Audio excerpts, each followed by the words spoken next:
Hello friends, this is Pawan Chaudhary. Welcome to an academy.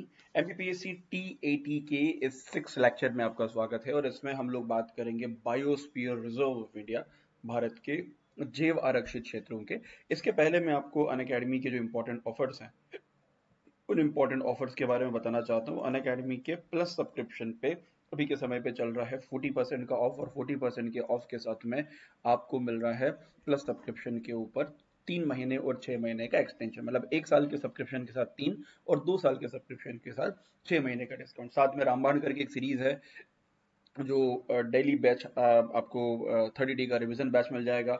Brahma's 2 करके एक batch है, iconic batch, ऐसी कई सारी बैचेस अभी के टाइम पर आपको चल रही है। तो आप अभी जाके पवन लाइव कोड यूज कीजिए, क्योंकि अभी चल रहा है 40% ऑफ, और ये सिर्फ आपको ऑफर मिलेगा कल तक। तो अभी जाइए और अन अकेडमी का प्लस सब्सक्रिप्शन परचेज कीजिए। चलिए, सबसे पहले हम लोग बात करते हैं इंपॉर्टेंट बायोस्फीयर रिजर्व के बारे में। अब देखो, बायोस्फीयर रिजर्व होता क्या है, मैं आपको थोड़ा सा पहले बता देता हूँ। तो यूनेस्को जो है, यूनाइट है ना, यूनेस्को ने एक प्रोग्राम शुरू किया जहां पर जितने भी बायोस्फीयर हैं या ऐसे एरियाज जहां पे लाइफ पॉसिबल है, और उस एरिया में जहां पर बायोडाइवर्सिटी जो है वो बहुत ज़्यादा आपको होती है, तो उन एरियाज को अलग से बायोस्फीयर रिजर्व की कैटेगरी में आपको रखा गया। जनरली ये एरियाज जो हैं, चाहे मरीन एरियाज हो गए, नेशनल पार्क्स वगैरह हो गए, इन्हीं एरियाज के अंदर आपको होते हैं जहां पर बायोडाइवर्सिटी बहुत ज़्यादा आपको होती है। अब इस बायोडाइवर्सिटी के अंदर दो तरह की अलग अलग कैटेगरीज होती हैं। एक कैटेगरी होती है जिसको हम लोग बोलते हैं MAB category and second is normal biosphere reserve. अब जो एमएबी है, ये एक प्रोग्राम है, मैन एंड बायोस्फीयर प्रोग्राम, जो यूनेस्को के द्वारा शुरू किया गया, जिसमें मैन और बायोस्फीयर इनके बीच में इंटरेक्शन बढ़ाने के लिए, इनके बीच में एक तरह से आप बोल सकते हैं कि मैन का या ह्यूमन का बायोडाइवर्सिटी की तरफ ध्यान जो है उसको खींचने के लिए एमएबी साइट्स बनाई गई। तो भारत के अंदर टोटल 12 एमएबी साइट्स, और बाकी जो बाकी साइट्स हैं वो एमएबी में शामिल नहीं है। टोटल 18 बायोस्फीयर रिजर्व है मध्य इंडिया के अंदर, जिसमें से 12 जो हैं वो एमएबी के अंदर आपको मैन एंड बायोस्फीयर प्रोग्राम जो है यूनेस्को का, उसके अंदर आपको शामिल है। चलिए, सबसे पहले मैं आपको एक छोटा सा इमेज दिखाता हूँ। इस इमेज में अगर आप देखेंगे तो सेंटर जो एरिया है इसको हम लोग बोलते हैं कोर एरिया। कोर एरिया मतलब क्या होता है कि किसी भी बायोस्फीयर रिजर्व में जहां पर जो भी एनिमल प्लांट वगैरह का प्रोटेक्शन वहां पे किया जा रहा है, तो उनका सबसे ज्यादा कंसंट्रेशन जहां पर आपको होता है उसको हम लोग बोलते हैं कोर एरिया। तो कोई भी एनिमल वगैरह है या प्लांट वगैरह है, उसका सबसे ज्यादा कंसंट्रेशन आपको कोर एरिया में होगा। अब देखो, जो नेशनल पार्क एनिमल्स के लिए होता है, सेंचुरीज एनिमल्स के लिए होती है, मरीन पार्क जो है मरीन एनिमल्स के लिए होते हैं, उसी तरीके से बायोस्फीयर रिजर्व जो है वो सिर्फ ऐसा ही किसी पर्टिकुलर एनिमल या पर्टिकुलर प्लांट के लिए नहीं है। तो पर्टिकुलर एनिमल, प्लांट, उसके बाद पर्टिकुलर एरिया में जो ट्राइब्स रहती हैं, जनजातियां रहती हैं, उन सभी के लिए बायोस्फीयर आपको एरिया होता है। तो पूरा जो बायोस्फीयर है वो कवर होता है। और साथ में IUCN, international union for conservation of nature की पांचवी जो कैटेगरी है, उस पांचवी कैटेगरी में शामिल है। कई बार एग्जाम में डायरेक्ट क्वेश्चन आएगा कि भाई एमएबी की कौन सी कैटेगरी में शामिल है, तो मोस्ट रिमेंबर कि ये आईयूसीएन की फिफ्थ कैटेगरी के अंदर, सॉरी, आपको आता है। तो बीच वाला जो एरिया है वो है कोर रिजर्व या कोर एरिया। उसके बाहर आप देखेंगे it the area is called its called the buffer area, and third one is called the transition area. देखो, थोड़ा सा चला गया है तो हाँ वापस आ जाएगा, चलो कोई बात नहीं, ठीक है। तो जो सेकंड वाला एरिया है it is called the transition area, और बफर एरिया, सॉरी, और उसके बाहर वाला जो एरिया है it's called the transition area. अब देखो, जो बफर एरिया मैं आपको बता रहा हूँ, तो ये एक तरीके से कोर एरिया और ट्रांजिशन एरिया के बीच का एक क्षेत्र होता है जहां पर बफर एरिया के रूप में इसको बनाया जाता है। चलिए, तो 12 एमएबी साइट्स के बारे में, टोटल 18 बायोस्फीयर रिजर्व, और उसमें से 12 जो है वो एमएबी के अंदर शामिल है। पहला बायोस्फीयर रिजर्व है नीलगिरी बायोस्फीयर रिजर्व, जो लोकेटेड है हमारे इंडिया के अंदर तमिलनाडु, केरला और कर्नाटका। अब जो नीलगिरी जो पूरा क्षेत्र है, जिसमें स्पेशली नीलगिरी हिल वाला जो क्षेत्र है, उस क्षेत्र में तमिलनाडु, केरला और कर्नाटका तीनों स्टेट्स के अंदर नीलगिरी फॉरेस्ट के अंदर फैला हुआ है। और इसको 1986 में बायोस्फीयर रिजर्व का स्टेटस दिया। भारत का पहला बायोस्फीयर रिजर्व आपको है। साथ में 2000 के अंदर इसको एमएबी के अंदर आपको शामिल किया, जिसमें स्पेशली इंडिया के अंदर एमएबी के अंदर शामिल होने वाला पहला स्टेट है, पहला राज्य आपको है, ठीक है, जो पहला बायोस्फीयर रिजर्व है जो एमएबी के अंदर आपको शामिल हुआ। तो 1986 में इसको शामिल किया गया एज भारत का पहला बायोस्फीयर रिजर्व, और 2000 में एज ए एमएबी के रूप में। अब ये बहुत सारे अलग अलग नेशनल पार्क्स और उनसे मिलकर आपको बना है, जिसमें स्पेशली अगर हम लोग देखेंगे तो it consist silent valley national park which is located in the Kerala, फिर Mukurthi national park, Bandipur Nagarhole tiger reserve जो कर्नाटका के अंदर आपको आता है, मुदमुलई वाइल्ड लाइफ सेंचुरी, साथ में Wayanad wild life sanctuary, Aralam wild life sanctuary और सत्यमंगलम वाइल्ड लाइफ सेंचुरी, इन एरिया से मिलके एमएबी का स्पेशली नीलगिरी बायोस्फीयर रिजर्व बनता। मतलब 5-6 अलग अलग जो एरियाज हैं, इन एरिया से मिलके पूरा एरिया बनेगा। आप सभी नाम याद रखिएगा कि नीलगिरी बायोस्फीयर रिजर्व में कौन कौन से नेशनल पार्क या सेंचुरीज आती हैं। सेकंड है gulf of Mannar biosphere reserve, जो obvious सी बात है कि गल्फ ऑफ मन्नार है, गल्फ के अंदर आपको है, तो ये आपका एक्वेटिक एनिमल्स वगैरह जो हैं उनके कंजर्वेशन के लिए और बाकी जो एक्वेटिक सिस्टम है उसके कंजर्वेशन के लिए तमिलनाडु के अंदर स्थित है। 1989 को इसको शामिल एस्टैब्लिश किया और 2001 में जाके इसको एमईबी का स्टेटस आपको मिलता है। ठीक है, तीसरा जो बायोस्फीयर रिजर्व है वो है ग्रेट निकोबार बायोस्फीयर रिजर्व, जो obvious सी बात अंडमान एंड निकोबार जो बायोस्फीयर रिजर्व है इस क्षेत्र में आपको लोकेटेड है। इस नेशनल पार्क को 1989 में एमएबी की लिस्ट में शामिल किया, मतलब इसको स्पेशली बायोस्फीयर रिजर्व बनाया और 2013 के अंदर जाके इसको एमएबी या मैन इन बायोस्फीयर जो प्रोग्राम है इसमें शामिल किया गया। अगला जो इंपॉर्टेंट नेशनल पार्क है it's Achanakmar Amarkantak biosphere reserve, जो मध्य प्रदेश और छत्तीसगढ़ जो स्टेट है इनमें लोकेटेड है।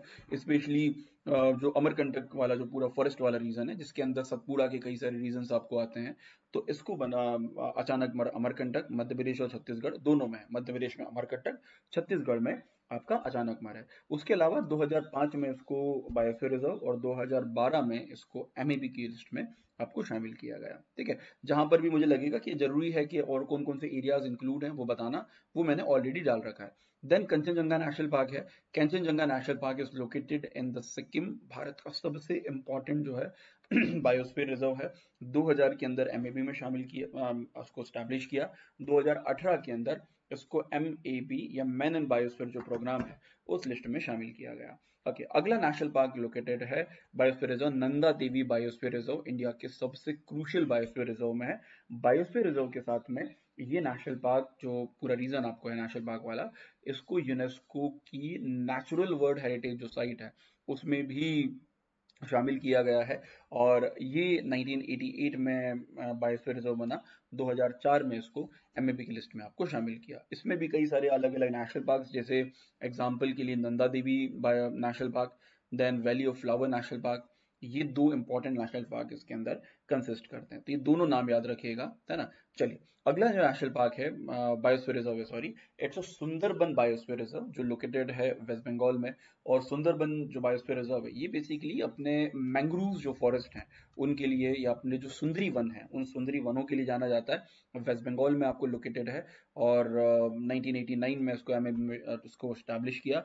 2001 में इसको एमएबी के अंदर शामिल किया। ये बेसिकली अपने बंगाल टाइगर और साथ में सुंदरी ट्री या जो मैंग्रोव ट्री है उनके लिए जाना जाता है। साथ में जो क्रीक एरियाज में या ब्रैकिश वाटर के अंदर जो एक्वेटिक एनिमल रहते हैं वो इसमें सबसे महत्वपूर्ण आपको है।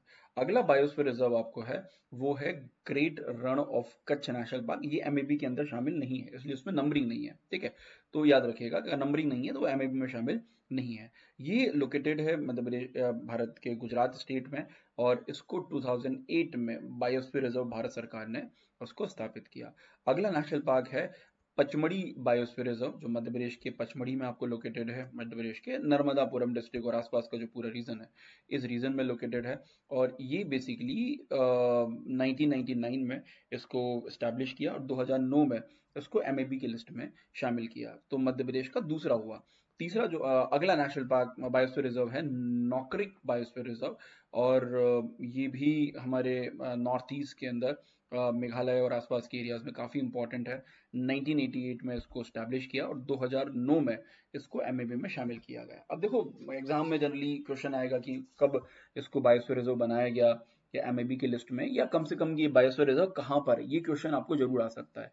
तो ये थोड़ा सा याद रखिएगा क्योंकि शॉर्ट में मैं आपको पढ़ा रहा हूँ। जब मैं आपको यूनिट नंबर 7 में एनवायरमेंट पढ़ाया था या यूनिट 4 में जब मैंने आपको जो प्रोटेक्टेड एरियाज पढ़ाया था तब इसको काफ़ी डिटेल में हमने कवर किया था, एनिमल्स वगैरह भी शामिल किए थे, लेकिन अब थोड़े शॉर्ट फैक्ट्स हम लोग इसमें शामिल कर रहे हैं। अगला बायोस्फीयर रिजर्व है it is Simlipal biosphere reserve and the Simlipal biosphere reserve ये भी हमारे इंडिया के अंदर ओडिशा स्टेट में आपको लोकेटेड है। 1994 में इसको स्टैब्लिश और 2009 में ये एमईबी की लिस्ट के अंदर यहाँ पर आपको आता है। अगला जो बायोस्फीयर रिजर्व है वो है अगस्तमली बायोस्फीयर रिजर्व।